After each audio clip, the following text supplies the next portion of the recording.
Alert India news आज रूबरू होने जा रही है district general secretary Congress Sanjay Rajdan के साथ। संजय जी, सबसे पहले तो अलर्ट इंडिया न्यूज में आपका स्वागत है।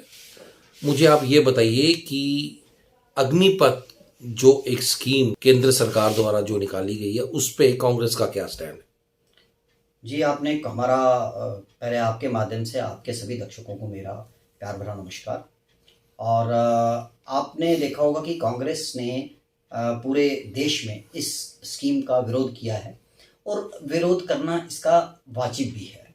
क्या वो, क्योंकि वे आज कांग्रेस जो है वो युवा पीढ़ी के साथ खड़ी है। कांग्रेस आज जो है वो अपनी आने वाली जनरेशन को अपनी पूरी सपोर्ट देके खड़ी है और कांग्रेस ने अपना यही कार्य बखूबी पिछले 70 सालों से भी निभाया। 70 भी नहीं कहूँगा, मैं कहूँगा कि पिछले 100-150 साल से, जब से कांग्रेस की एस्टेब्लिशमेंट हुई थी, तब से वो ये काम, अपना कार्य जो है वो पब्लिक हित में बखूबी निभा रही है। आज भाजपा के लोग जो हैं कांग्रेस को हर चीज़ पे ब्लेम करते हैं, तो मेरा ये मानना है कि भाई आपके पास ब्लेम करने के अलावा कोई दूसरा कार्य तो है नहीं है, क्योंकि आपने कोई ऐसी नई चीज़ तो एस्टेब्लिशमेंट लाई नहीं। मुझे एक कार्य ऐसा बता दीजिए कि नया एस्टेब्लिशमेंट भाजपा द्वारा, बीजेपी द्वारा जो पूरे भारतवर्ष में नया खोला गया हो या नया काम किया गया हो, रादर देन पूरे के पूरे सिस्टम को प्राइवेटाइज करने के अलावा। तो प्राइवेटाइजेशन, अगर कुछ जो विशेषज्ञ हैं वो इस बात पे ज़रूर जानेंगे, जिन्होंने इतिहास की जानकारी रखते हैं, कि यही प्राइवेटाइजेशन जब ईस्ट इंडिया कंपनी हिंदुस्तान में पहली बार कदम रखी थी और तब ये जो हमारा कमोडिटी एक्सचेंज ऑफ कमोडिटीज़ किया गया था, तो इसी बेस पे शुरू हुआ था। ईस्ट इंडिया कंपनी कभी भी अपनी फोर्सेस लेके यहाँ पे हिंदुस्तान में नहीं आई थी। तो पहला एस्टेब्लिशमेंट था, हम सिस्टम थे, हम अपने कमोडिटीज़ जो थी वो उनको बाहर के देश विदेशों में भेजते थे और उनके वर्सेस हम जो है गोल्ड या मनी जो है ट्रांसफ़र करते थे। इसीलिए भारत को सोने की चिड़िया भी कहा जाता था। वो धीरे धीरे धीरे जब फॉरेन सिस्टम ने, जब विदेशों ने, इन कंपनीज ने समझा कि ये जो है हम इसी तरीके से अब हिंदुस्तान को एक नई टेक्नोलॉजी दिखाएंगे, और नई टेक्नोलॉजी के दिखाने के करते करते करते उन्होंने पूरे भारतवर्ष पर एक समय ऐसा आया कि पूरा का पूरा कब्जा कर लिया। फिर पहले ब्रिटिश रूल आया, फिर ईस्ट इंडिया कंपनी आई, ऐसे करते करते अंग्रेजों का शासनकाल जो था वो 100 से भी ज़्यादा साल तक चला। फिर उसमें हमारे कई आंदोलन हुए। 1857 का आंदोलन हुआ, 1947 का आंदोलन हुआ, 1930 का आंदोलन हुआ। यही आंदोलन करते करते कांग्रेस की नींव तब रखी गई थी जब उन्होंने प्राइवेटाइज के शिकंजे से हिंदुस्तानियों को निकाला था। आज फिर वही, हम फिर उसी पायदान पे आ चुके हैं। हम हर चीज को प्राइवेटाइज करने पे तुले हुए हैं। जितने भी हमारे पीएसयूज हैं वो आज बिक चुके हैं या गिरवी रख दिए गए हैं। और ठीकरा कांग्रेस के सिर पे फोड़ दिया गया है कि जी हमने ऑयल बॉन्ड्स छुड़वाने के लिए, पहले एक नया हमारे फाइनेंस मिनिस्टर ने बताया कि ऑयल बॉन्ड छुड़वाने के लिए हम इकोनॉमी को इसलिए हम जो कर रहे हैं। ऑयल बॉन्ड की जो तरीका है वो तो ऐसा ही होता है। फिर लोगों में एक कन्फ्यूजन, मीडिया का गलत इस्तेमाल करके एक नई स्टोरी और व्हाट्सएप के थ्रू जो एक प्रचार किया गया, वो प्रचार आज भी, अब जो नया सिस्टम है उसके थ्रू जो है बीजेपी ने इसको अपना लिया हुआ है। और मुझे सबसे बड़ी विडंबना ऐसी लगती है कि हमारा पढ़ा लिखा नौजवान भी इस व्हाट्सएप में इतना इन्वॉल्व हो चुका है कि वो हर चीज को वही सच मानता है जो उनको दिखाया जा रहा है। अब जैसे हाल ही में आप देखेंगे कि हमारे पीएसयूज जो थे वो सारे गिरवी हो गए, सब बिके, और एक सिस्टम पे आके हमने उनको आधारित कर दिया है। हमने 2 कंपनीज ऐसी उठाई हैं, अडानी एंड अंबानी। इन्हीं कंपनीज पे ही सारी की सारी चीजें हमने गिरवी, एयरपोर्ट्स इन्हीं को गिरवी रखती है, रेलवेज इन्हीं को गिरवी रखती है, रेलवे ट्रैक्स इन्हीं पे गिरवी। ठीक है, प्राइवेटाइजेशन होती है तो जब कोई प्राइवेट कंपनी एस्टेब्लिशमेंट अपनी लगाती है तो वो दिखाने के लिए चीजें दिखती है कि बहुत, लेकिन उसका दूरदर्शी और जो उसका पारदर्शी जो एक विजन है वो कहीं ना कहीं कम हो जाता है। क्या समझते हैं आप कि ठेकेदारी प्रथा को लेके बहुत बार आंदोलन छेड़े गए कि ठेकेदारी प्रथा जो है वो खत्म होनी चाहिए प्राइवेट सेक्टर में, और जो ऑनर और जो मजदूर है उसको जो है आपस में काम करना है, क्योंकि जो मालिक है और जो मजदूर काम करता है, बीच में जो ये बिचौलिए हैं, ठेकेदारी प्रथा जो है वो खत्म होनी चाहिए। क्या लग रहा है इस भाजपा सरकार में ठेकेदारी प्रथा को बढ़ावा दिया जा रहा है? बिल्कुल, इधर 1 रुपए को घुमा के 100 रुपया किया जा रहा है, सिर्फ चैनल्स बना बना के। ये वही सिस्टम मैंने कहा ना, जो एक ब्रिटिश रूल जब हिंदुस्तान में इम्प्लीमेंट किया गया था उसको कॉलोनियलिज्म सिस्टम भी बोला गया था। वही कॉलोनियलिज्म सिस्टम जो है आज फिर से वही इस्टेब्लिश किया जा रहा है। हमने 2 कंपनीज उठा ली हैं, हम उनको अपने बैंक्स के थ्रू फाइनेंस करते हैं, उनको कर्जा देते हैं, फिर उसी कर्जे से हमारा ही पैसा, उसी कर्जे से वो हमारे पीएसयूज खरीदते हैं और फिर हमारी ही एम्प्लॉयमेंट जो है वो जनरेट करके एक नया एहसान दिखाया जाता है कि देखो ये इस कंपनी ने एस्टेब्लिशमेंट लगाया। तो आपने कभी उसको देखा कि भाई उसकी एस्टेब्लिशमेंट के पीछे कितने बैंक्स, हमारे इंडियन बैंक्स इन्वॉल्व हो गए हैं, बैंकों ने कितना लोन दे दिया है, रुपये की वैल्यू कितनी कम होती जा रही है। तो कारण उसका पूरा डीपली स्टडी करना पड़ेगा। ये एक चीज का नहीं कि आपने एक चीज अनाउंस की और उसे, इसका एक पूरा मैकेनिज्म है, इसका एक फाइनेंस का तरीका है, वो फाइनेंस तरीके को समझना पड़ेगा। आप वो चीज नहीं समझे, आप बैंकों में जाके उनको फाइनेंस करे जा रहे हैं, उनकी असेट वैल्यू को बढ़ा के दिखाया जा रहा है। क्या आप कहते हैं कि जितनी इंडस्ट्री हमारे जम्मू कश्मीर में लग रही है या लगी है, उनमें हमारे लोकल लोगों को कितना बेनिफिट जो है वो मिलना चाहिए, जो अभी तक नहीं मिल रहा? लोकल बेनिफिट है ही नहीं है। देखिए आप अगर हम बात करते हैं यूएई या अदर कंट्रीज की बात करते हैं तो उधर उन्होंने एक फार्मूला अपनाया हुआ है। बिकॉज मैं प्राइवेट सेक्टर में 20 साल खुद नौकरी कर चुका हूँ, तो उधर उस फार्मूले पे काम किया जाता है कि जब भी उस कंट्री का जो आप एम्प्लॉयमेंट वो जो बुलाते हैं, बाहर के एम्प्लॉयज़ को बुलाते हैं, जैसे हमारे बहुत से इंडियंस जो है बाहर विदेशों में काम करते हैं, तो उसमें फार्मूला है 60-40 का। 40% जो होगी मैन पावर वो उसी कंट्री की रहेगी, और वही फार्मूला अगर हम अपने स्टेट में भी इंप्लीमेंट करा दें तो 40% जो है वो 40% का एक मिनिमम लगा दिया जाता है, एक उसमें ब्लॉकेज लगा दी जाती है कि 40% से नीचे आप उस स्टेट की एम्प्लॉय के नीचे नहीं लाएंगे। तो आप 40% और 60% आप हमेशा बाहर से बुला सकते हैं अगर आपने बुलाना है। नहीं, यहाँ पे पहले ये था कि 80-20 की रेशियो थी, 80% जो है लोग लोकल लगेंगे, 20% जो है आज नहीं रहा हुआ है। इधर तो 100% आज जो है मैन पावर बाहर से आ रही है, लेकिन इक्का दुक्का अगर कोई होता है तो उस पर कंपनी अपना प्रेशर दिखा के उनको निकाल देती है। क्या लगता है डोगरों को ये प्राइवेट कंपनी वाले भी जो हैं वो किस तरह से दबा रहे हैं, और क्या आपको लगता है कि ये टाइम आ चुका है डोगरों को इकट्ठा होना है और इन इंडस्ट्रियों में जॉब लेने के लिए कुछ भी करना पड़ेगा?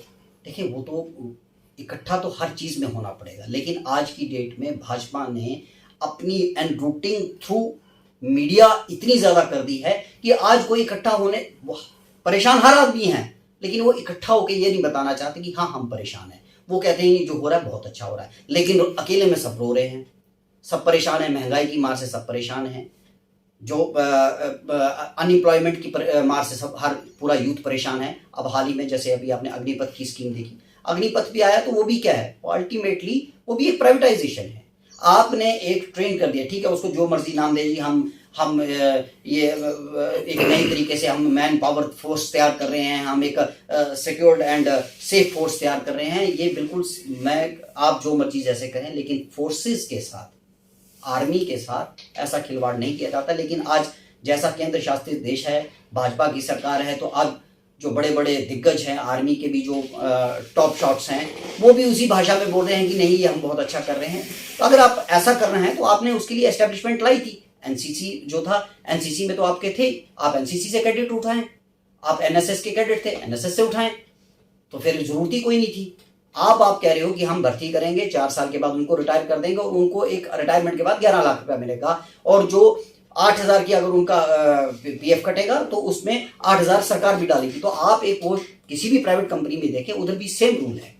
आपका अगर जो पीएफ कटता है उस तरह ही पीएफ कंपनी भी डालती है। तो ये भी फिर आर्मी भी प्राइवेटाइज हो गई ना, तो फिर आपने प्राइवेटाइजेशन को ही बढ़ावा दिया। इसमें ऐसी कौन सी रॉकेट साइंस है जिसमें जो इंप्लीमेंट किया गवर्नमेंट की, और जो सबको समझने के लिए इतनी बिहार में जो ट्रेनें जल गई, यूपी में इतना होगा, ये कोई रॉकेट साइंस नहीं है, सबको समझ आ चुकी है। और कांग्रेस ने हमेशा सच का साथ दिया है, और वो मैं भी उसी विचारधारा पे चलता हूं, और मैं भी सच की बात करूंगा। जो गलत है वो गलत है। अब भाजपा का एक है कि गलत को सही कहना, तो वो अरुण जी नहीं कहा जाएगा, गलत गलत ही रहेगा, सही सही रहेगा। एक तरफ हमारे उपराज्यपाल जो हैं मनोज सिन्हा जी, अब वो कह रहे हैं जम्मू कश्मीर में रोजगार की नई नीतियां जो है वो लाई जाएंगी और लोगों को, बेरोजगारों को रोजगार दिया जाएगा। क्या कहना है आपका उस पर? किस माने में, कैसे, कौन सी ऐसी रोजगार लाएंगे, कौन सी ऐसी इन्होंने एस्टेब्लिशमेंट करेंगे? कोई हमारी J&K स्टेट तो कोई ऐसा सिवाय पावर के तो कुछ जनरेट करती नहीं है। हम जो भी रॉ मटेरियल है, कोई रॉ मटेरियल की खान तो है नहीं, रॉ मटेरियल भी हमें बाहर से खरीद के लाना पड़ता है। जो फैक्ट्रीज यहाँ पे एस्टेब्लिश्ड हैं वो भी रॉ मटेरियल बाहर से लाती हैं, हो रही हैं। सिवाय दूध के लिए गायें यहाँ पे हो सकती हैं, या रह रहा के टूरिज्म, दो ही इंडस्ट्री हैं जो J&K स्टेट को चला रही हैं। तो टूरिज्म को अगर देख लें तो वो उसको इतना, मैंने कोई चार चांद लगते नहीं देखे कि भाई टूरिज्म पे इतना फोकस है, चाहे वो केंद्र का फोकस है, या अब मैं अपनी यहीं पे टूरिज्म पे बात करूं तो बसोली की बात करूं। अभी अमरनाथ यात्रा शुरू होने जा रही है। आपको पता है कि सिर्फ अगर आपको मेडिकल सर्टिफिकेट लेना है तो आपको सिर्फ कठुआ के अपना मेडिकल हॉस्पिटल से, जो यहाँ पे है डिस्ट्रिक्ट हॉस्पिटल है, सिर्फ वहाँ से ही मिलेगा, प्रमाण पत्र मिलेगा। अदरवाइज आप पूरी स्टेट में आप एंट्री करोगे, आपको एंट्री पॉइंट पे सिवाय कठुआ के कहीं भी नहीं मिलेगा। तो क्यों बसोली नहीं था? बसोली भी तो आपका गेटवे ऑफ J&K है, आपकी गेट एंट्री है। क्या माश्का में नहीं है गेट? माश्का भी इज अगेन गेटवे। आप बनी से आ जाइए, बाय थ्रू भद्रवा से निकल सकते हैं, वहां भी वो था।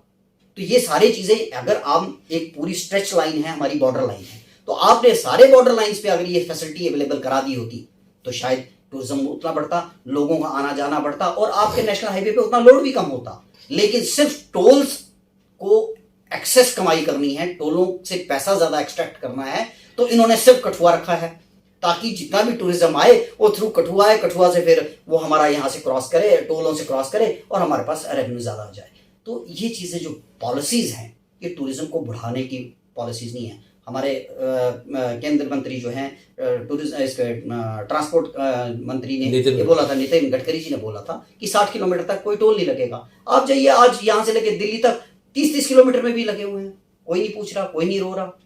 लोग रो रहे हैं, अंदर ही अंदर रो रहे हैं, लेकिन कह रहे हैं भाजपा सब कुछ ठीक है, हमने सब कुछ ठीक कर दिया है। तो आप ही की जेब पे काट के 10 बार कर दे। आप एक देखें, एक छोटी सी चीज को समझे, कांग्रेस के लिए क्या परेशानी इन्होंने बताई कि 70 सालों में कांग्रेस ने देश को खत्म किया। तो आज आप जो प्रॉपर्टीज बेच रहे हो, जो PSUs बेच रहे हो, ये आपके खड़े किए तो थे नहीं, ये तो कांग्रेस के खड़े किए थे, आपने उसी से रेवेन्यू बना रहे हो। अब दूसरी चीज आप कह रहे हो जी हम सड़कें बहुत फास्ट जाल बिछा रहे हैं, आप जाल बिछा रहे हो, तो अब आपके पास डेवलपमेंट के लिए बचा क्या है? कौन सी ऐसी चीज लगा दी आपने कि जो नई चीज आई और हमें लगा कि बहुत बड़ी चीज होगी? ठीक है, आज से 70 साल पुरानी बात करते हैं तो तब टेक्नोलॉजी का भी अभाव था, तब पूरा विश्व, पूरी दुनिया उसी टेक्नोलॉजी पे काम करती थी। आज टेक्नोलॉजी एनहांसमेंट हुई है तो आज चीजें भी एनहांस हो रही हैं। आज पहले लेबर हैंडवर्क होता था, आज मशीनरी वर्क हो रहा है।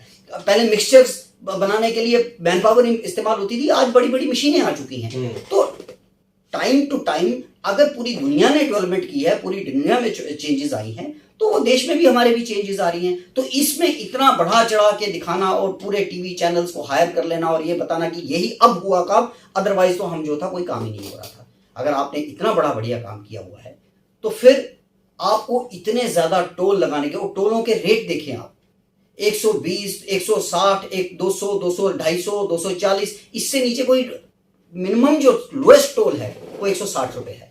160 रुपए वन साइड का है और 160 आने, मतलब आप मान लीजिए 320 रुपए। अगर आदमी को 60 किलोमीटर का ट्रैवल अप एंड डाउन करना है तो उसको 320 रुपए, तो उसको वही खत्म हो जाएंगे।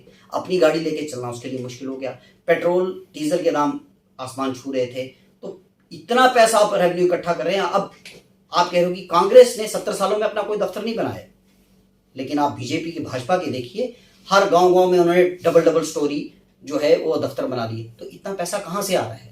मुझे आप ये बताइए, जैसे अभी कांग्रेस ने पीछे 8 साल की उपलब्धियां गिनवाई नरेंद्र मोदी जी की, अब ये लोग डॉक्टर जतिंदर की 8 साल की उपलब्धियां जो हैं वो गिनवाने शुरू हो गए हैं सारी जगह पे। तो क्या कहना है आपका कि पूरी भाजपा को इस वक्त हर गांव में, हर गली में, हर नुक्कड़ में इन लोगों ने ये उपलब्धियां गिनवा रहे हैं? वो ऐसी जरूरत किसको पड़ती है? जिस काम दिखाने की जरूरत किसको पड़ती है? आप खुद कहते हो कि हमारा काम होता है, तो फिर काम, उपलब्धि बताने की तो कोई जरूरत नहीं होनी चाहिए, गिनवाने की तो फिर कोई जरूरत नहीं होनी चाहिए। उपलब्धि वही गिनवाता है जिसने काम देखो काम किया हो, और वो जो अब ढोल पीट रहा है, ढोल को बजा के दिखा रहा है कि हमने बहुत काम किया, बहुत काम किया। अगर आपने काम किया तो पब्लिक बोलेगी ना, फिर आपको डर किस बात का है? फिर आप बताइए कि उस पर कितना एक्सपेंस कर रहे हैं, क्या उसका हिसाब नहीं आप देंगे? वो पैसा कहां से आ रहा है? आप पार्टी फंड के नाम पे इतना पैसा लोगों से इकट्ठा कर रहे हैं, टोल्स के नाम पे इतना पैसा इकट्ठा कर रहे हैं, तो आपके पास दफ्तर चलाने के लिए पैसे कहां से आ रहे हैं? आखिर कौन दे रहा है पैसा? पैसा तो पब्लिक से ही आ रहा है।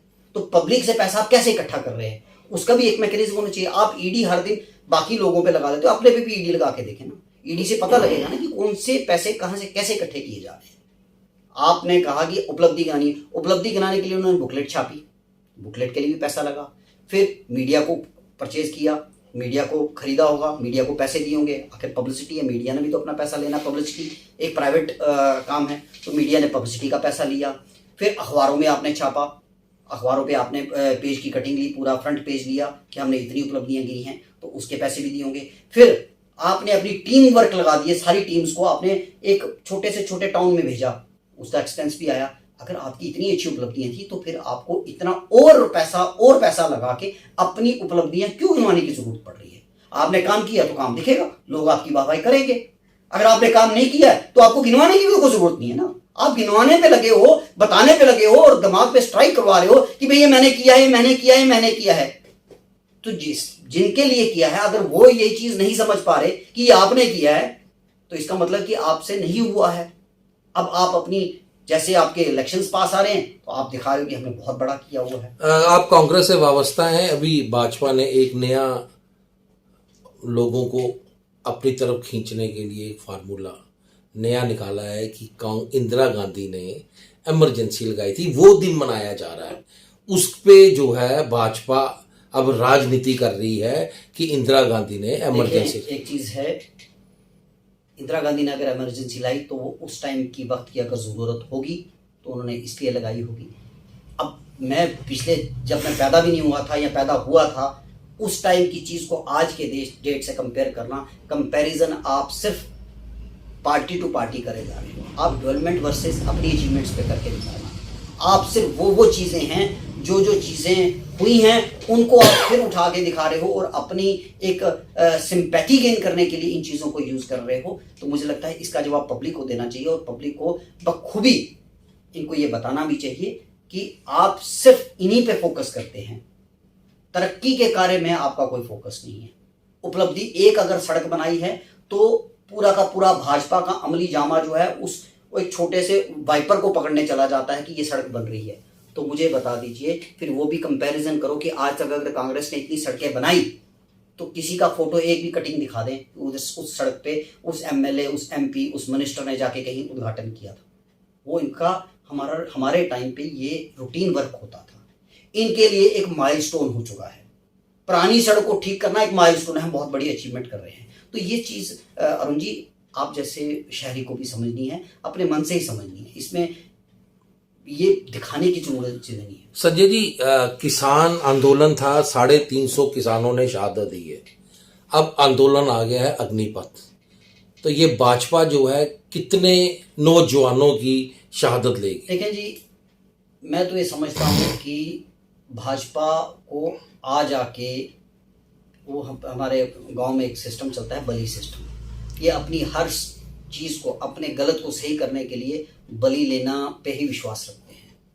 जबकि कांग्रेस के टाइम बलि प्रथा खत्म की गई, आज मुझे लगता है भाजपा के टाइम फिर से बलि प्रथा शुरू हो गई है। और उसको बोलते हैं, पहले तो पशुओं की अपना भेड़ और बकरी की बलि देके या मुर्गे की बलि देके मनाया जाता था, लेकिन भाजपा जो है वो नर बलि मांग रही है। और मुझे लगता है कि हिंदुस्तान जो है नर बलि में अपनी आने वाली जनरेशन को झोंकने पे जा रहा है और इसी मार्ग पे अग्रसर हो रहा है। क्या समझते हैं लोगों में कितना गुस्सा है, कितना रोष है लोगों में? गुस्सा आप देख लीजिए, महाराष्ट्र को देख लीजिए आप। हमारे ही माननीय प्रधानमंत्री द्वारा एक नारा दिया गया था, मैं देश नहीं बिकने दूंगा। ये एक सॉन्ग भी चला था और घर घर जब बजता था, मैं देश नहीं बिकना। मुझे एक चीज बताइए, जहां जहां भाजपा की सरकार नहीं है, जिस स्टेट में भाजपा की सरकार नहीं है, वहीं सरकारें गिर रही होती हैं और तोड़ जोड़ हो रहा होता है, वहीं पे हॉर्स ट्रेडिंग हो रही होती है और ये सारा सिस्टम चलता है। जहां पे भाजपा की सरकार है वहां पे ये हॉर्स ट्रेडिंग नहीं होती। तो ये क्या है, ये देश बिक नहीं रहा? क्यों उन एमएलएस को उठा के अपनी जगह पे ले जाया जाता है जहाँ पे इनका शासन होता है, वहीं इनको होटल भी उपलब्ध कराया जाता है, वहीं पे सिक्योरिटी भी दी जाती है, और तब तक उनको नज़रबंद रखा जाता है जब तक कि सरकार पूरी तरह गिर ना जाए। तो ये लोड किस पे है? तो देश किसके पैसे से चल रहा है? किसी के पैसे नहीं है, किसी पार्टी का पैसा नहीं है, पब्लिक का अपना पैसा है। वहाँ पे आज एक सरकार गिरती है तो इसका लोड किस पे आएगा? फिर पब्लिक पे आएगा, फिर से री इलेक्शंस होंगी, फिर से उतना सिक्योरिटीज़, उतनी वोटिंग, उतनी नया सिस्टम, उतना इलेक्शन कमीशन, ये सारा काम जो है प्रोसेस है, इसमें करोड़ों रुपया चला जाता है। फिर में ब्रांडिंग, लोगों ने अपनी पार्टियों के लिए पोस्टर, बैनर, ये सब छिपवाने हैं, तो लोड कितना, वो करोड़ों में चला जाता है। अगर इस इतने करोड़ों का खर्चा बचाया जाए और भाजपा सिर्फ इतनी सी चीज़ को समझ ले कि ये हॉर्स ट्रेडिंग वाला सिस्टम बंद करके फेयर डीलिंग वाली सरकार जहाँ है चल रही है वहाँ चलने दे, तो मुझे नहीं लगता कि देश की उन्नति में कोई रोड़ा यहाँ अड़िंगा अड़ सकता है। लेकिन सिर्फ अपना शासन दिखाने के लिए, अब मैं ये तो नहीं किसी ब्लेम कर सकता कि भाई मतलब कहीं आग लगी है तो धुआं उठा है तो आग लगी होगी, आखिरकार अचानक इतने एमएलएस बागी हो गए हैं तो कुछ ना कुछ तो ट्रेडिंग हुई होगी। अब किस मामले में है, क्योंकि मैं मीडिया के माध्यम से ये बात कह नहीं सकता, लेकिन समझ आप भी रहे हैं, समझ मैं भी रहा हूँ, समझ पब्लिक भी रही है कि कहीं ना कहीं कुछ तो आदान प्रदान हो रहा है, और उस आदान प्रदान में लोगों का नुकसान कितना हो रहा है ये कोई नहीं समझ रहा। प्रशासन इस टाइम खत्म हो चुका है, चरमरा चुका है महाराष्ट्र में।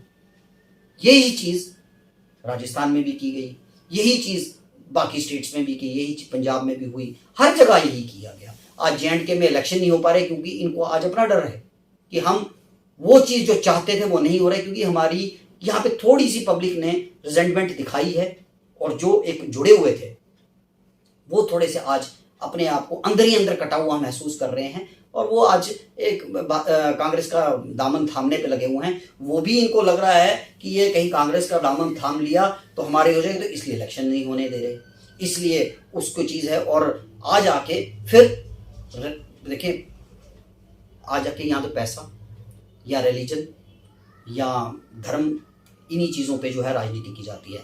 तो यहाँ आज आके किसी का शहादत हो जाती है तो उस पर भी एक पॉलिटिक्स का नया ट्रेंड चला दिया है, भाजपा द्वारा चलाया गया। आपने भी पिछले 5 साल या 8 साल से देख ही रहे हैं कि जब भी कुछ ऐसा होता है तो एक वो हजूम जो है वो एक भावनाओं में बह जाता है, और वो भावनाओं का जो है इस्तेमाल भाजपा अच्छे से कर रही है। मेरी ये आपके माध्यम से इतनी ही अपील है कि कम से कम अब तो जागरूक हो जाओ। 8 साल हमने ऐसे ही काट दिए, ऐसे ही अपना नुकसान कर लिया है, और डेवलपमेंट में हम कोसों दूर जा चुके हैं। जिसने उपलब्धि की होती है उसको गिनाने की ज़रूरत नहीं है।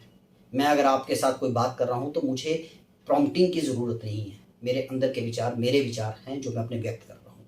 सेम चीज़ जिसने अपनी डेवलपमेंट कार्य किए हैं उसको प्रचार की ज़रूरत नहीं है, वो पब्लिक जानती है कि कैसा डेवलपमेंट हो रही है। अगर डेवलपमेंट नहीं हो रही तो मीन्स कहीं ना कहीं जो है वो गैप है, और उस वैक्यूम को कम करना चाहिए, ना कि उसको और बढ़ा देना चाहिए। आने वाले इलेक्शनों में क्या देखते हैं? आने वाले इलेक्शनों में पब्लिक अपना डिसीजन बताएगी, क्योंकि हर नेता कहता है मैं ही विजेता हूँ, लेकिन मेरे हिसाब से ये लोकतंत्र है और विजेता वही होता है जो पब्लिक जिसके साथ